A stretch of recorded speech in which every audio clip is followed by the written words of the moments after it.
राज्यसभा चुनाव से पहले कांग्रेस को एक बड़ा झटका लगा है। कांग्रेस के दिग्गज नेता और पूर्व केंद्रीय मंत्री कपिल सिब्बल ने पार्टी छोड़ दी है। उन्होंने बुधवार को समाजवादी पार्टी के समर्थन से राज्यसभा के लिए नामांकन दाखिल किया। सपा के समर्थन से राज्यसभा के लिए नामांकन करने के बाद सिब्बल ने कहा कि वो 16 मई को ही कांग्रेस पार्टी से इस्तीफा दे चुके हैं। आखिर कई साल कांग्रेस में रहने के बाद सपा में शामिल हुए कपिल सिब्बल कौन हैं? आइए आपको उनके बारे में बताते हैं।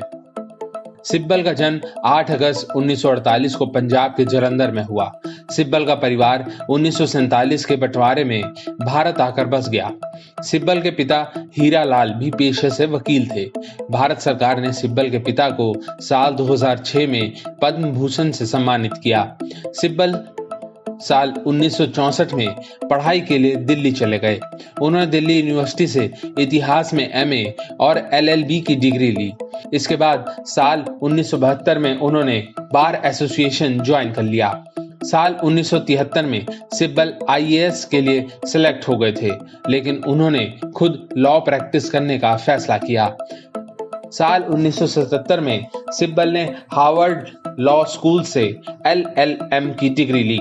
साल 1983 में उन्होंने सीनियर लॉयर की उपाधि हासिल की। साल 1995 और 2002 के बीच भारत के सुप्रीम कोर्ट बार एसोसिएशन के अध्यक्ष के रूप में भी सिब्बल को 3 बार चुना गया। बतौर वकील सिब्बल का करियर अब तक कामयाब रहा है। उन्होंने कई बड़े केस लड़े और जीते भी। आइए अब एक नजर डालते हैं सिब्बल के सियासी करियर पर। कपिल सिब्बल ने साल 1996 में राजनीति में एंट्री की।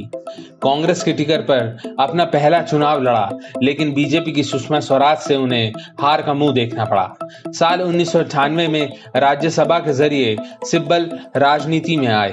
साल 2014 में उन्होंने एक बार फिर दिल्ली के चांदनी चौक से लोकसभा चुनाव लड़ा और जीत गए।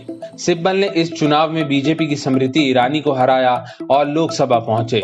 साल 2009 में भी सिब्बल चांदनी चौक सीट से सांसद चुने गए। लोकसभा सांसद बनने के बाद कपिल सिब्बल को मनमोहन कैबिनेट में जगह मिली। सिब्बल यूपीए सरकार में मानव संसाधन विकास मंत्री, सूचना प्रौद्योगिकी और विधि एवं न्याय मंत्री रहे।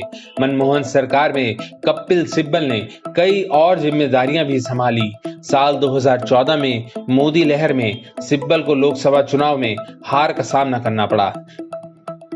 कांग्रेस के नाराज G23 समूह में कपिल सिब्बल का भी नाम शामिल था। वो कई बार कांग्रेस आलाकमान पर पार्टी में रहकर सवाल दाग चुके थे।